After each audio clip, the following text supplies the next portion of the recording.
හොඳයි. අපි මේ වීඩියෝ එකෙන් කතා කරන්නේ 6 වසර කියන්නේ 6 ශ්‍රේණියට අදාළ 4 වෙනි පාඩම මේ ශක්තිය කියන පාඩමේ ඒකක පරීක්ෂණ පේපර් එක තමයි කතා කරන්නේ. එන්න මුලින්ම ඉරිගහන ප්‍රශ්න වලට ඉරිගහන ප්‍රශ්න 10ක් තියෙනවා.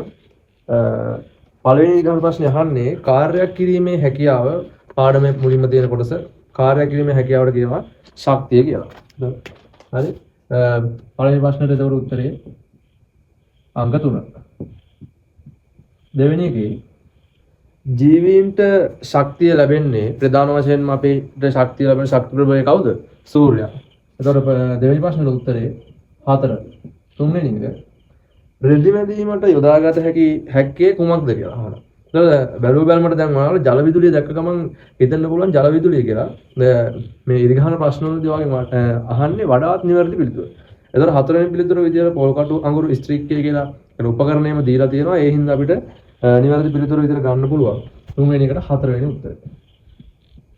හතරවෙනි ප්‍රශ්නේ සූර්යාගේ තාප ශක්තිය යොදාගෙන කරන්න පුළුවන් මොකක්ද කියලා අහනවා. සූර්යාගේ තාප ශක්තිය.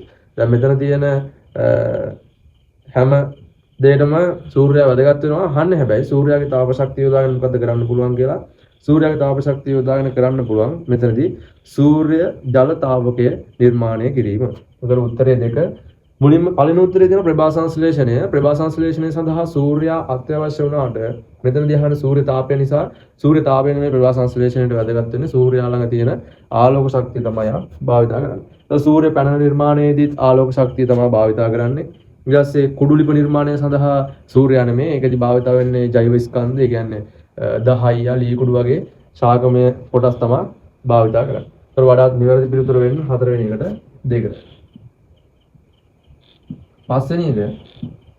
පස්වෙනි ප්‍රශ්නේ අහනවා ශ්‍රී ලංකාවේ සුළං බලාගාර දක්නට ලැබෙන ස්ථානයක් කොහෙද කියලා.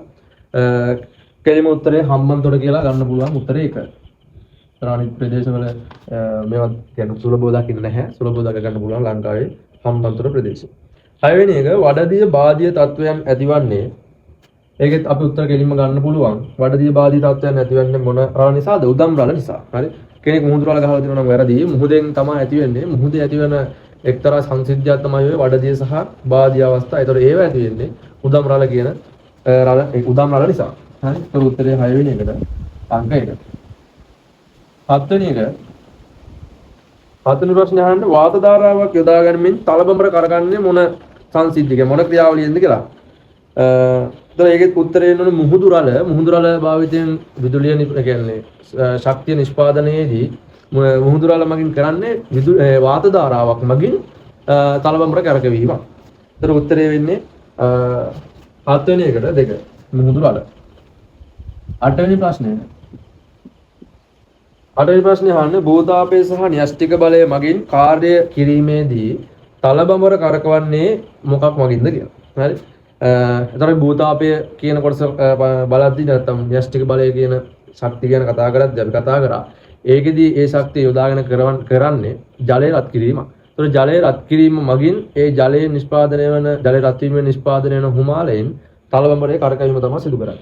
එතකොට 8 වෙනි එකට උත්තරේ වෙන්නේ ඒක. හුමාලය තමයි ලබා ගන්න. ජලය රත් කිරීමෙන් හුමාලය ලබා ගැනීම. හුමාලය කියන වඩාත් හුමාලය කියන එක ප්‍රබලයි. ඔයාලා සාමාන්‍යයෙන් හුමාලයට පිච්චිලා ඇතිනේ. සාමාන්‍ය උණු වතුරටත් වඩා වැඩිපුර ප්‍රමාණයක් පිච්චෙනවා හුමාලයට. ඒක අධික තාපයක් තියෙනවා. ඒ තාපයෙන් ඒ අධික ශක්තියෙන් තලබඹර කරකවලා තමයි විදුලිය නිෂ්පාදනය කරන්නේ. ඇත්තටම නොරොච්චෝලේ තියෙන ගල්අඟුරු බලාගාරයෙන්වත් කරන්නේ ගල්අඟුරු රත් කිරීමෙන් ජලය රත් කරනවා. ඊට පස්සේ මේ ගල්අඟුරු දැවෙද්දී ජලය රත් වෙනවා. ඒ ජලය රත් වෙද්දී නිපද වෙන හුමාලය මගින් තමයි තලබඹර නැත්නම් ටර්බයින් එක කරකවන්නේ. උත්තරේ 8 වෙනි උත්තරේ 1. 9 වෙනි එක ඉක්මනින් අවසන් වන ශක්ති ප්‍රභව මේ අතරින් මොකක්ද කියලා අහනවා.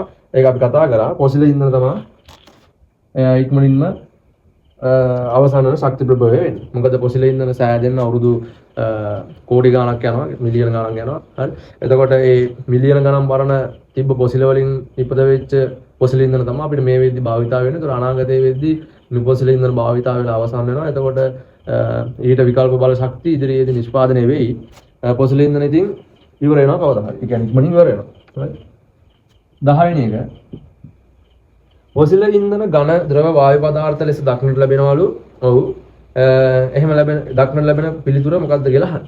ඒතර මේ ගල් ලඟුරු පෙට්‍රෝලියම් වායු කියන දෙවෙනි උත්තරේ තමයි පිළිතුර වෙන්නේ. ගල් ලඟුරු කියන දේවල් ඝන ස්වභාවයෙන් තියෙන්නේ, පෙට්‍රල් කියන දේවල් ද්‍රව ස්වභාවයෙන්, පෙට්‍රෝලියම් වායු නැත්නම් ඔයාලගේ ගෙදරට කියන ගෑස් කියලා කියන්නේ. ඒතර ඒවා තියෙන්නේ වායු ස්වභාවයෙන්. ඒතර පිළිතුර වෙන්නේ 10 වෙනි එකට 2. 10 වෙනි එකට 2. ඉතින් ප්‍රශ්න ටික අපි සාකච්ඡා කරා. ඊළඟට එන්න ලියන ප්‍රශ්න හරි වැරදි දාන ප්‍රශ්න තියෙනවා ඊළඟ පිටුවේ.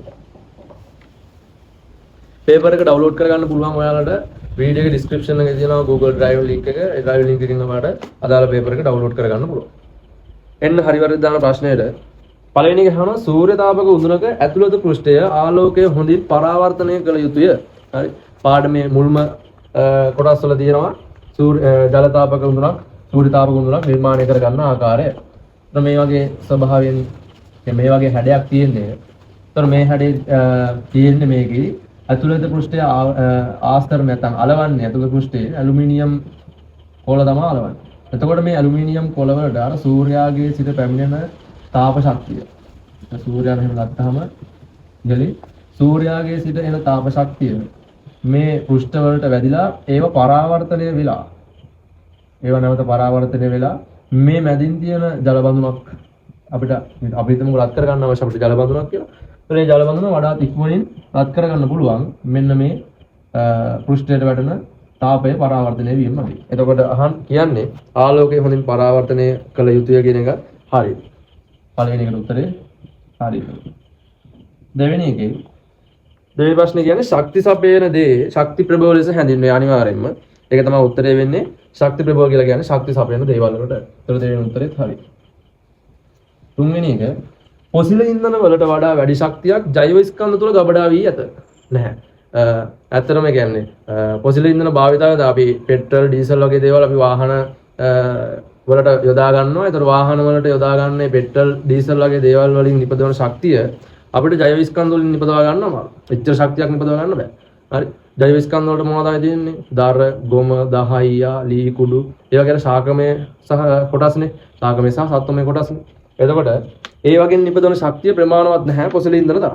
එහෙනම් ඉතින් දර දාලා අපිට වාහනයක් යන්න තිබ්බන්නේ ලී කුඩු නැත්නම් දහයියා දහනෙන් අපිට වාහනයක් මේ මොකද්ද ධාවනය කරන්න පුළුවන්. හරි. එච්චර ශක්තියක් නිපද වෙන්නේ නැහැ. ඒ හින්දා පොසිල ඉන්ධන වලට වඩා වැඩි ශක්තියක් ජෛව ස්කන්ධ තුළ ගබඩා වෙලා නැහැ. එහෙනම් උත්තරේ වැරදි.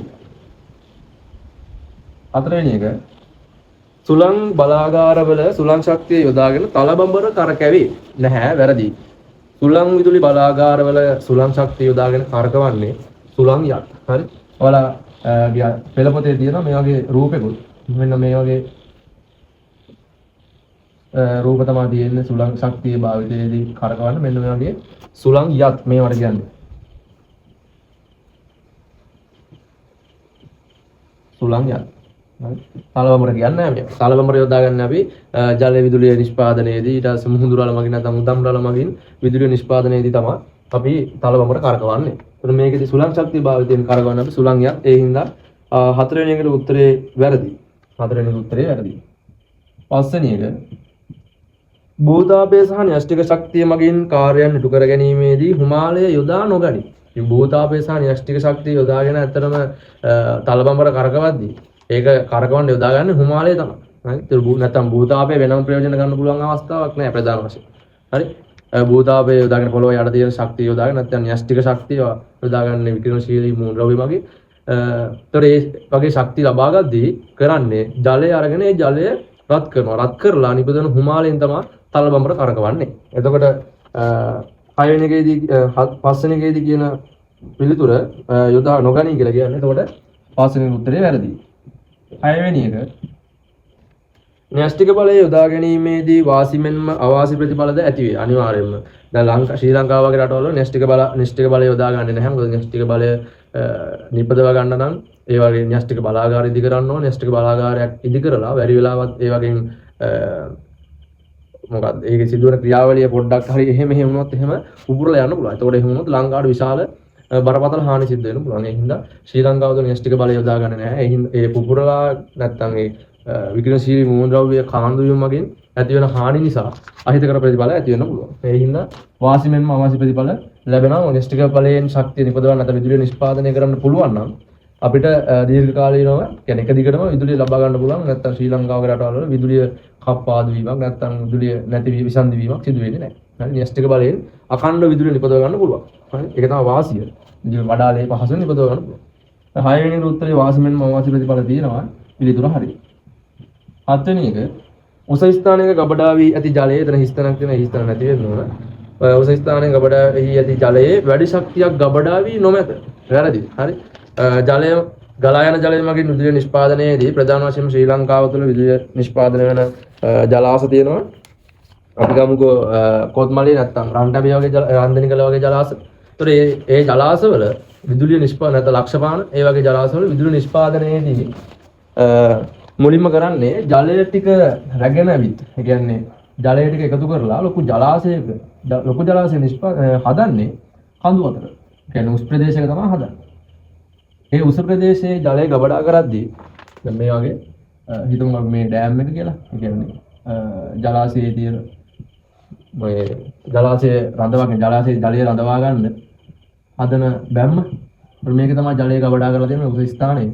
ඊට පස්සේ වාන්දරට තියෙනවා මේ බැම්මෙම ඒ වාන්දරට විවෘත කිරීමෙන් අර ඉහළ ජලාශයේ ඉහළ තියෙන ජලය ටික මෙහෙම පල්ලෙහාට එන්න සලස්වනවා. එතකොට ඉහළ ජලය ගබඩා කරලා තියෙනවා කියලා කියන්නේ වැඩි ශක්තියක් ඒකේ අඩංගු වෙනවා. එතකොට 7 වෙනි එක කියන්නේ උස ස්ථානයේ ගබඩා වී ඇති ජලයේ වැඩි ශක්තියක් ගබඩා වී නොමැත. ගබඩා වී නොමැත මේ ගබඩා වෙලා තියෙනවා. ඒතර උත්තරේ වැරදි. 8 වෙනි එක පොසිල ඉන්ධන ඝන ද්‍රව වායු යන පදාර්ථ තුනේම දක්නට ලැබේ. අපිට ඉදිරිගහන ප්‍රශ්න වලදීත් හම්බුණා. ඒක හරියටම හරි. පදාර්ථයේ තියෙන භෞතික අවස්ථා තුනෙන්ම අපිට පොසිල ඉන්ධන දැක ගන්න පුළුවන්. 9 වෙනි එක ජෛව ඉන්ධන කියන එක ජෛව ස්කන්ධ විය යුතුයි. ජෛව ස්කන්ධ පොසිල ඉන්ධන තුල ඇත්තේ ශාක හා සතුන් තුල ගබඩා වී ඇති ශක්තියයි. හරියටම හරි. 9 වෙනි එක හරි. 10 වෙනි එක සූර්ය පැනල තුලදී ආලෝක ශක්තිය විද්‍යුත් ශක්තිය බවට පරිවර්තනය කළ නොහැක. ප්‍රශ්නේ හොඳට අවසාන වෙනකම්ම කියවන්න ඕනේ. සූර්ය පැනල තුලදී ආලෝක ශක්තිය විද්‍යුත් ශක්තිය බවට පරිවර්තනය කියලා නවත්තන්න එපා. බලන්න අවසානයේ තියෙන කළ නොහැක කියලා. ඒක තමයි සිද්ධ වෙන්නේ. නොහැක නෙමෙයි සිදු කරන්නේ. ඒකින්ද උත්තරේ වැරදි. හරි. එතකොට හරි වැරදි දාන ප්‍රශ්න 10 අපි කතා කරා. ඊළඟට එන්න දෙවෙනි ප්‍රශ්නෙට. දෙවෙනි ප්‍රශ්නේ තියෙන කියන්නේ මෙතනින් එහාට තියෙන ප්‍රශ්න ඔක්කොම ලියන්න තියෙන්නේ රචනා ප්‍රශ්න විදියට. දෙවෙනි ප්‍රශ්නේ අහන්නේ රූප සටහනක් දීලා තියෙනවා. ඒතර ඒ රූප සටහනේ ඉංග්‍රීසි අකුරු කිහිපයක් දීලා තියෙනවා. ඉංග්‍රීසි අකුරු නම් කරන්න ඕන. රූපේ බැලුවොත් ඔයාලට තේරුම් ගන්න පුළුවන් වෙනවා මොකද්ද මේ රූපයෙන් දීලා තියෙන්නේ කියලා. හරි. පොළොව අභ්‍යන්තරයක් ගැන කියනවනේ. පොළොව අභ්‍යන්තරයක් ගැන කියනවනම් අපි දන්නවා පොළොව අභ්‍යන්තරයෙන් ලබා ගන්න අපි භූතාපය කියන එක. රූපේ තියෙන්නේ මෙන්න මේ විදිහට.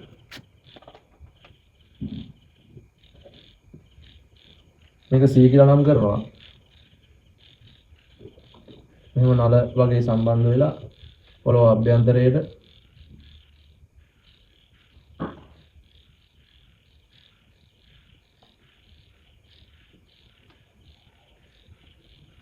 මෙතන තියෙනවා විදුලි ජනකය.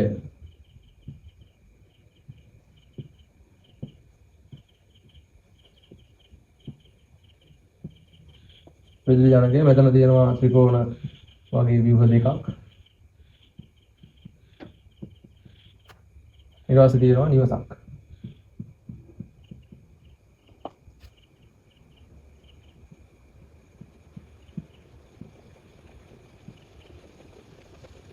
හරි.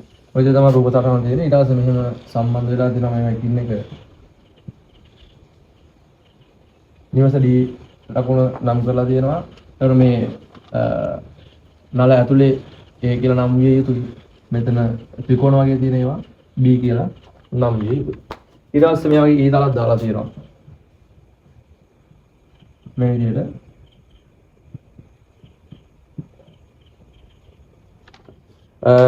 ABCD කොටස් නම් කරන්න කියලා කියනවා. එතකොට ඔයාලා මුලින්ම හඳුනා ගන්න ඕන මොකද්ද මේ තියෙන රූප සටහන කියලා. පෙළ පොතේ තියෙන විදිහටම දෙන්නේ නැහැ. ඔයාගෙන් බලන්න. එතකොට මේ වගේදී අලුත් විදිහට හිතන්න පුළුවන්ද කියන හැකියාව බලන්න. හරි. එතකොට ඒ උපකරණ ඒ මගින් පෙන්වන්නේ. ඒ කියලා කියන්නේ මේ නලයේ තියෙන ඇතුලේ තියෙන දේවල්. නලයේ ඇතුලෙන් යන්නේ. දැන් මේක පොළොව අභ්‍යන්තරය කියලා නම් කරලා තියෙනවනේ. ඒක පොළොව අභ්‍යන්තරය. පාඩම කතා කරද්දී අපි කතා කරා. පොළොව අභ්‍යන්තරයෙන් ගන්න ශක්තියාකාරයක් තියෙනවා. මොකද්ද? භූතාපය. භූතාපය. දැන් භූතාපය කෙලින්ම අපිට ශක්තියක් විදිහට භාවිතා කරන්න බැහැනේ. ඒ හින්දා පොළොව යටදීම මේ භූතාපය මොකද කරන්නේ? ජලය රත් කිරීමක් වෙනවා. ජලය රත් කිරීමක් සිදු කරනවා. එතකොට මේ නල මගින් යන්නේ මේ නල තුල යන්නේ ජලය. මේ ජලය වුවහම භූතාපයෙන් රත් වෙලා මොකද වෙන්නේ? මේවා හිමාලය බවට පත් වෙලා මේ C කියන ව්‍යුහය හරහා යනවා. හරි. එතකොට A කියන්නේ A විය යුතුයි. හිමාලය A විය යුතුයි හිමාලය. ඊට පස්සේ B ව්‍යුහය යනවා. B ව්‍යුහයේ තියෙන්නේ අපිට විදුලි බලාගාරයේ විදිහට ගන්න පුළුවන්. විදුලි බලාගාරය. මේකේ විදුලිය නිපදවන්නේ. ඊට පස්සේ C දීලා තියෙන්නේ මෙතන ව්‍යුහය කියන්නේ හිමාලය මේක තුලින් හිමාලය යනවා නම් අනිවාර්යෙන් ඒ හිමාලය මොකද්ද කරන්නේ? මෙතන තියෙන තලබබරය කරකැවීමක්. C කියන්නේ එතකොට තලබබරය. ඊට පස්සේ D ව්‍යුහය කියන්නේ මොකද්ද? කෙලින්ම දැන් අපි විදුලි බලාගාරයෙන් විදුලිය නිපදවලා ඊළඟට භාවිතයට දෙන්නේ නිවෙස් වලට. නිවෙස්.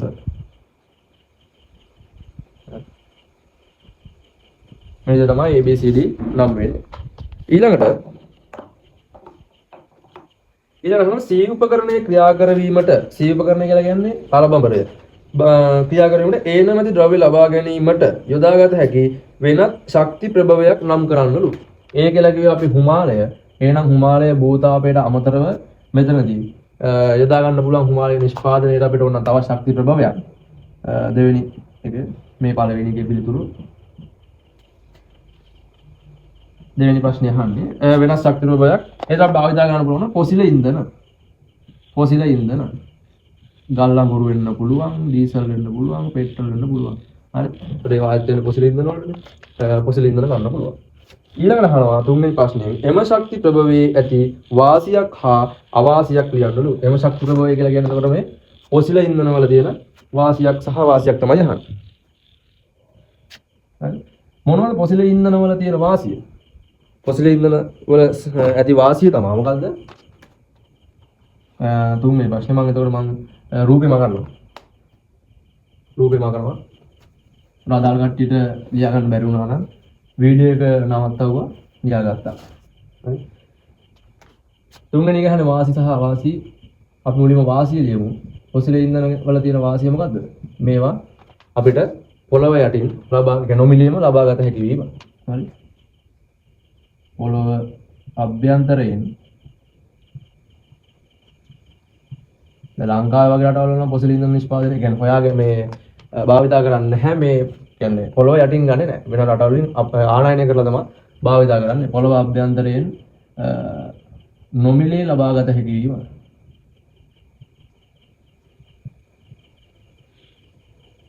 තමයි මැදපෙළි රටවලින් තමයි ආනයනය කරන්නේ. ඊට පස්සේ අවාසිය තමයි මේවා දහනය වීම නැත්නම් පොසිල ඉන්ධන දහනය වීමෙන් නිපදවන අහිතකර වායු නිසා පරිසර දූෂණය සිද්ධ වෙන්න පුළුවන්. හරි. ඒතර අවාසිය තමයි පරිසර දූෂණය.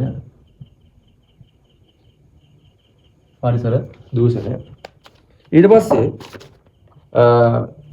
හතරවෙනි ප්‍රශ්නය අහනවා රූප සටහනේ දක්වා ඇත්තේ කුමන ශක්ති ප්‍රභවයක් පිළිබඳවද? අපි කතා කරා රූපේ තිබ්බේ මොනවද? භූතාපය කියන ශක්ති ප්‍රභවය ගැන තමයි කියවෙන්නේ. පස්වෙනි එක අහනවා මෙම ශක්ති ප්‍රභව දෙකට අමතරව වෙනත් ශක්ති ප්‍රභව දෙකක් නම් කරන්නලු. හරි. දෙකට වඩා ඔයාලා දන්නවා කොහොමද ශක්ති ප්‍රභව කිහිපයක්ම තියෙනවා. මොනවද ආයේ තියෙන්නේ? ජෛව ස්කන්ධ. ඒ කියන්නේ මෙන්න මේ දෙන්නට අමතරව.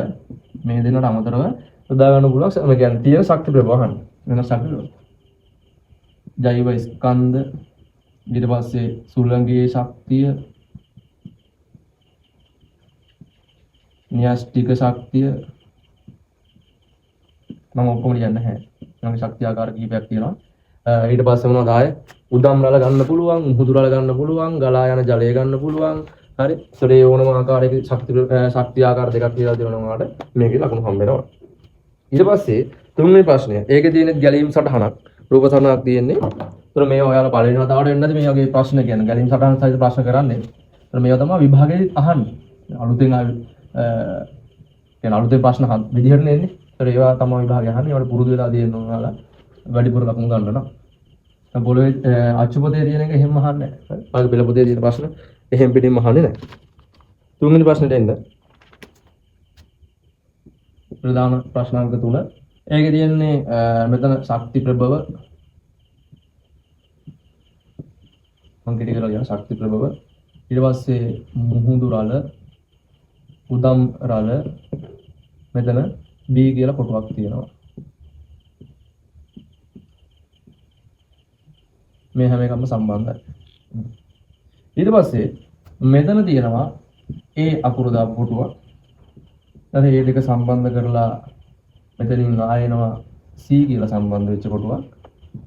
මේකටම සම්බන්ධ වෙනවා මෙතනින් සුලං යත්. සුලං යත් මේක කියපු ගමන් ඔයාලට මතක් වෙන්න ඕනේ සුලං යත් භාවිත වෙන මොන ශක්ති ප්‍රභවයේදීද කියලා. ඊට පස්සේ මේකෙන් නිපදවනවා විදුලි උපකරණ වලට දෙනවා. විදුලි උපකරණ වලට දෙනවා. ඊට පස්සේ මෙතන තියෙනවා කොටුවක් මේක D කියලා නම් කරලා තියෙනවා. හිතලා දෙමේ කියන්න තියෙන්නේ එහා පැත්තේ තියෙන ඔයාලගේ වරහන් ඇතුලේ වචන කිහිපයක්. ඒතකොට මේ වචන වලින් තමයි පිළිතුරු සපයන්න තියෙන්නේ. මුලින්ම කියනවා ඒ කියන්නේ ABC අපි නම් කරලා ඉන්න ඕනේ. ABC නම් කරන්න ඕනේ. මෙතනදී ශක්ති ප්‍රභව ආකාරයක් කරන මුහුදු රළ මගින් මොකද කරන්නේ? මෙතනට එන්න කලින් කියන උදම් රළ සහ මුහුදු රළ කියන මේ මෙතනට එන්න කලින් මුහුදු රළ විතරක් භාවිතා කරලා A කියලා දෙයක් භාවිතා වෙනවා. එතකොට ඒක වරහන් ඇතුලේ තියෙනවා බලන්න. වාත ධාරාවක් කියන එක තමයි A කියන එකට එන්නේ. වාත ධාරාවක්. වාගේ පෙළ පොතේ හිම් පිටිම තියෙනවා මේක. වාත ධාරාව. ඊට පස්සේ B එකට එන්නේ සුලං යත් කරකවනවා නම් අනිවාර්යෙන් මොන ශක්තියක් විය යුතුද? ශක්ති ප්‍රභවයක් විය යුතුද? මෙතන මොනවාද මුහුදු රළ මෙතන උදම් රළ මෙතන අනිවාර්යෙන් ශක්ති ප්‍රභවයක් විය යුතුයි. එහෙනම් සුලං යත් කරකවන්න නම් භාවිතා වෙන්නේ කවුද මෙතන? සුලං ශක්තිය. සුලං ශක්තිය. ඊට පස්සේ C තර මේ කොටස දැන් මේක A අපි හොයාගත්ත වාත ධාරාවක්. එහෙනම් වාත ධාරාව සහ උදම් රළ දෙකෙම කරකවන්නේ මොකද්ද? C කියන එක කියනවා පිළිතුර තල බඹර. තල බඹර. මේ දෙන්න මගින් තල බඹරේ කරකවනවා. මෙතන තියෙන සුලංගේ ශක්තිය මගින් සුලං යත් කරකවනවා. ඊට පස්සේ මේ දෙන්නා මගින්ම විදුලි උපකරණ වලට විදුලිය සපයනවා නම් මෙතන ක්‍රියාවලිය මොකද්ද? දැන් DV හේතුයි විදුලි උත්පාදක යන්ත්‍ර. විදුලි උත්පාදක යන්ත්‍ර.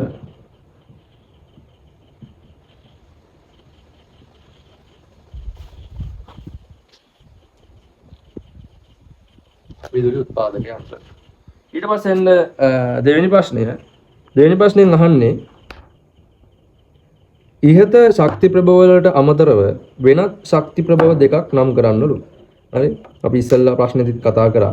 එහෙනම් ඉහත ශක්ති ප්‍රභව කියලා කියන්නේ මෙතන තියෙන මුහුදු රළ, උදම් රළ සහ සුලං ශක්තිය කියන එකට අමතරව මෙතනදී වෙනත් ශක්ති ප්‍රභවයක් නම් කරන්නලු. ශක්ති ප්‍රභව දෙකක්. හරි? දෙවෙනි ප්‍රශ්නෙට අපිට ලියන්න පුළුවන් පොසිල ඉන්ධන. පොසිල ඉන්ධන. ඊට පස්සේ ජෛව ස්කන්ධ මම දෙකක් විතරක් මෙතනින් බෝඩ් එකේ ලියන්නම්. අනිත් ඒවා දාන්නවා පොසිල ඉන්ධන, ජෛව ස්කන්ධ, සුළඟේ ශක්තිය, සූර්ය ප්‍රධාන ශක්ති ප්‍රභවය. ඊට ගලා යන ජලය. ඊට න්‍යෂ්ටික ශක්තිය. ඒ වගේ භූතාපය. ඒ වගේ අර මේතරදි කියවුන්නේ නැති තුනට අදාළ නැති වෙනත් තුනක් ලියන්න පුළුවන්. වෙනත් දෙකක් ලියන්න පුළුවන්. හරි? මම දැන් ගොඩක් කිව්වා. ඊට පස්සේ උදම් රලින් උපරිම ප්‍රයෝජන ලබා ගැනීමට තිබිය යුතු සාධකය මොකක්ද කියලා අහනවා. මොකක්ද උදම් රල කියලා කියන්නේ? උදම් රල කියලා කියන්නේ සූර්යාගේ සහ චන්ද්‍රයාගේ බලපෑම නිසා මුහුදේ හරි මුහුදු ජල මට්ටම් වල සිදුවන වෙනස් වීම. හරි. ඒතර උදම් රල කිව්වහම එතනදී සංසිද්ධීන් දෙකක් වෙනවා. වඩදිය සහ බාදිය කියන අවස්ථා දෙක. වඩදිය කියන අවස්ථාවේදී වෙන්නේ මුහුදු මට්ටමේ මුහුදේ තියෙන ජල මට්ටම ඉහළ යෑමක්. වඩදී අවස්ථාවේදී වෙන්නේ මුහුදු මට්ටමේ තියෙන ජල මට්ටම ඉහළ යාමක්. අන්න ඒ ජල මට්ටම ඉහළ යන අවස්ථාවේදී මොකද කරන්නේ? රට තුල ඇති ජලාශයකට වෙනම ඇති ජලාශයකට ජලය ගමන් කිරීමට සලස්වන. අපි හිතමු මේ තියෙන මුහුද කියලා. මේ මුහුද නම් මේකේ ඇතිවන රළ මට්ටම ඉහළ යද්දී රට අභ්‍යන්තරය හරි මෙතන රට මායිම් වෙන ස්ථානය කියන්නේ රට අභ්‍යන්තරයේ තියෙන ජලාශයකට මෙන්න මේ ජල මට්ටම ඉහළ යාම මගින් වෙනම සකස් කරපු ස්ථානයකින් මේක ජලය මේ ඇතුළු මේ කියන්නේ රට ඇතුළේ තියෙන ජලාශයට ඇතුළු වෙනවා. ඒ තමයි වඩදී අවස්ථාවේ. ඒ බාධ්‍ය අවස්ථාවේදී වෙන්නේ මුහුදු මට්ටමේ ජල මට්ටම අඩු වෙද්දී අර ඇතුළේ කියන්නේ රට ඇතුළේ තිබ්බ ජලාශයට පිරිච්ච ජලය ටික මොකද වෙන්නේ? අර මුහුදට එකතු වෙනවා.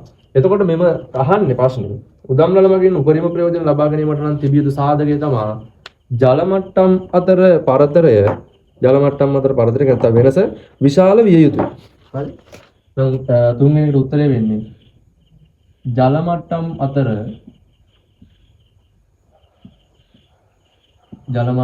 අතර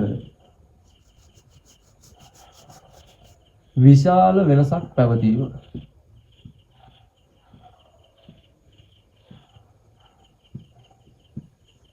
මේක තමයි අවශ්‍ය සාධකය වෙන්නේ. ඊට පස්සේ හතරවෙනි එක තමයි ඉහත ගැලීම් සටහනේ දැක්වෙන ශක්ති ප්‍රභව වලින් ලංකාවට ගැලපෙන ශක්ති ප්‍රභවය මොකක්ද කියලා අහන්නේ. හරි. දැනටත් විදුලිය නිපදවන එක ආකාරයක් තමයි සුළං ශක්තිය නැත්නම් සුළඟේ ශක්තිය. ඔය පොතේ තියෙන සුළං ශක්තිය, පේපර් එකේ තියෙන සුළං ශක්තිය. හරි. මේක තමයි වඩාත් ගැලපෙන්නේ දැනට හම්බන්තොට වගේ ප්‍රදේශවල සුළඟේ ශක්තිය යොදාගෙන විදුලිය නිෂ්පාදනය කිරීමක් සිද්ධ වෙනවා. ඊට පස්සේ ඊළඟ ප්‍රශ්නේ අහන්නේ පස්වෙනි ප්‍රශ්නේ අහන්නේ B ශක්ති ප්‍රභවය වගේ විදුලිය නිපදවන ක්‍රියාවලියේදී C උපකරණය යොදා නොගැනීමට හේතුව කුමක්ද? හරි. C උපකරණයේ ඉදිරියේ තියෙන තලබඹරය B ශක්තිය මගින් තියෙන සුළං ශක්තිය. ඒතර සුළං ශක්තිය මගින් විදුලිය නිෂ්පාදනයේදී අපි ඉස්සෙල්ලත් කතා කරා සුළං ශක්තිය මගින් විදුලිය නිපදවීමේදී භාවිතා කරන්නේ සුළං යත් කියන උපකරණ. මේ වගේ විශාල අටු විශාල අටු තියෙන සුළං යත් තමයි භාවිතා වෙන්නේ. තලබඹර කියන ඒවා සුළඟේ ශක්තිය මගින් කරකවන්න අපහසුයි. හරි. තලබඹර වගේ දේවල් කරකවන්න පුළුවන් ගලා යන ජලයෙන් ඊට නැත්නම් හිමාලය මගින් අන්න ඒ වගේ ශක්තියෙන් භාවිතා කරන තලබඹර කරකවන්න පුළුවන්. ඒතර අහන්නේ යොදා නොගැනීමට හේතුව තමයි සුළඟ මගින් තලබඹර කරකැවීම. සුළඟ මගින් තලබඹර කරකැවීම අපහසු වීම.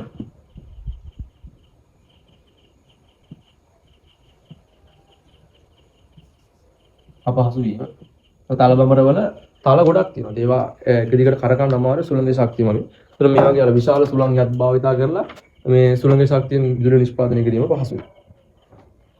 ඊළඟ හතරවෙනි ප්‍රශ්නය. ප්‍රධාන ප්‍රශ්න හතරවෙනි එක. ඒකෙදි රූප සටහනක් මුලින්ම දීලා තියෙනවා. ඒකට අඳුර ගන්න ඕනේ මොකක්ද මේ රූප සටහන වල දීලා තියෙන්නේ කියලා. මුලින්ම තියෙනවා සූර්යයා පේන්න තියෙනවා. මෙන්න මේ ආකාරයේ රූප සටහනක් තියෙනවා. සූර්යයා ඉහළින් පේන්න තියෙනවා. ඊට පස්සේ ඊතල දාලා තියෙනවා. රූප තුනකට මෙතනින් තියෙනවා නිකන් චොකලට් එකක් වගේ නේද? හඳුනා ගන්න පුළුවන් වෙනවා. චොකලට් එක නෙමෙයි. මෙතන තියෙනවා ශාකයක්. මෙතන තියෙනවා ඔයාලා දැකලා තියෙන රූපයක්. හරි. තියෙන රූපයක්. ඒකට කියන්නේ ජල සූර්ය තාපක උණුර. මෙතන තියෙන මේ තියෙන සූර්ය තාපක උණුර. මෙතන තියෙන ශාකයක්. මේ තියෙන්නේ මොකද්ද? සූර්ය කෝෂ නැත්නම් සූර්ය පැනලයක්.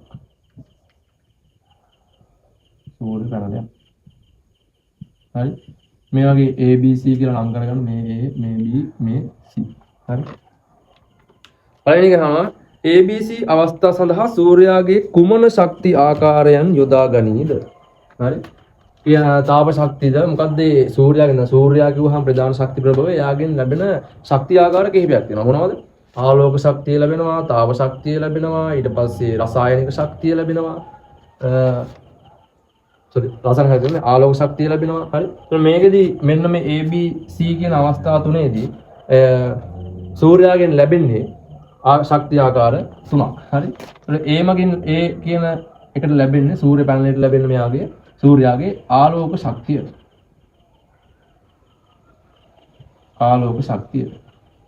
ඊට පස්සේ ශාකයවා දන්නා සූර්යාලෝකයේ වැදගත් වෙනවා ශාකයට මොන ක්‍රියාවලියටද? ප්‍රභා සංශ්ලේෂණය කියන ක්‍රියාවලියට. ඒතර ප්‍රභා සංශ්ලේෂණයේදී සිදුවෙන සූර්යාගේ සිට පැමිණෙන ආලෝකය මොන ශක්තිය බවටද?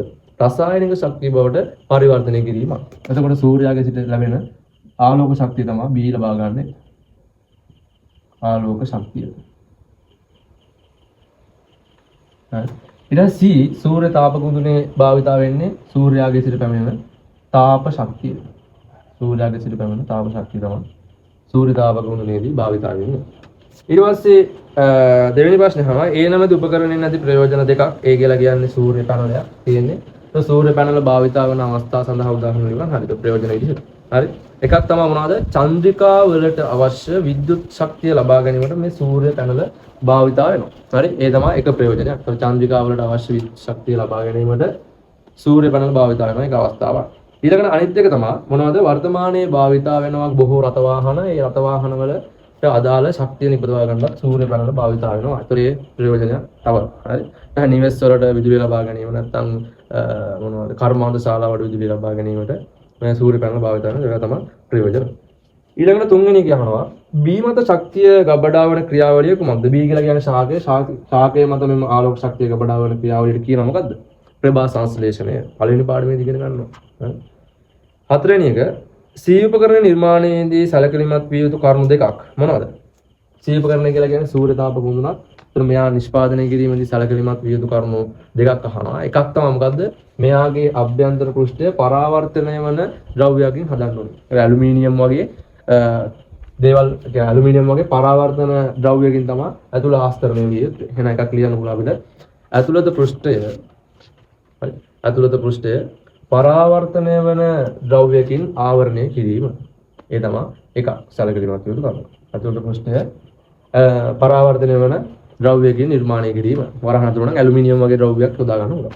ඊට පස්සේ දැන් මෙයා නිෂ්පාදනය කරලා වැඩක් නැහැ සූර්යාල ලැබෙන්නේ නැති රටවල වල. දැන් හිතන්නකෝ වැඩිපුර සූර්යාලෝකේ වැටෙන්නේ නැති සීතල පැති තියෙනවනේ. අන්න ඒක ද්‍රවාසන්න පැති. ඒ රටවල වල සූර්යතාප ගුණයක් වැඩක් නැහැ. ඒක සැලකිලිමත් විය යුතු කරුණක්. අනිත් එක මොකද? හොඳින් සූර්යා ලැබෙන ස්ථානයක හොඳින් සූර්යාලෝකය හොඳින් සූර්යාලෝකය ලැබෙන ස්ථානයක සකස් කිරීම. හරි. ඊට පස්සේ පස්වෙනි එක ඒ නැමැති උපකරණය තුළ සිදුවන ශක්ති පරිවර්තනය මොකක්ද කියලා අහන්නේ. ශක්ති පරිවර්තනයක් නම් අපි ශක්ති පරිවර්තනය ඊතලයක් මගින් නිරූපණය කරන්න ඕනේ. ඒ කියලා කියන්නේ සූර්ය පැනලයක්. ඒතකොට එයා තුළ සිද්ධ වෙන්නේ සූර්යාගේ සිට පැමිණෙන ආලෝක ශක්තිය.